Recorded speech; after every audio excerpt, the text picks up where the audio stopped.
30 kunlik tutgan ro'zamiz qabul bo'ldimi, bo'lmadimi? Savol. Javobi shu yerda. Endi ko'ramiz.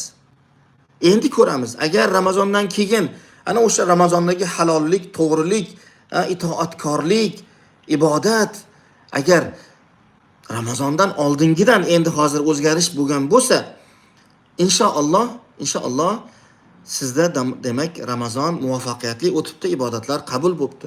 Bergan zakotim qabul bo'ldimi, bo'lmadimi? Ayni shu javob sizga yanaki zakot berganingizdan keyin axloqingizga qarang, xulqingizga qarang, yurish turishingizga qarang, o'zingizga qarang.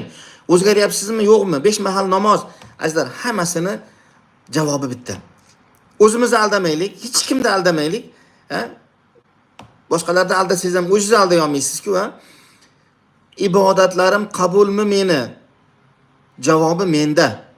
Ibodat qilishdan oldin qanaqa edim? Joy namozga turishdan oldin qaysi qalb bilan turdim? Namozdan bitgandan keyin, salom bergandan keyin qalbimdagi rohatlik men his qilaman-da bu narsani. Siz his qilasiz o'zingiznikini. Qay holatdasiz, birodar? Aka, uka, opa, singlim, javobi sizda. Ibodatingiz qabul bo'ldi yoki bo'lmadi? Alloh hammalarimiz ibodatlarimizni qabul qilgan bo'lsin, albatta.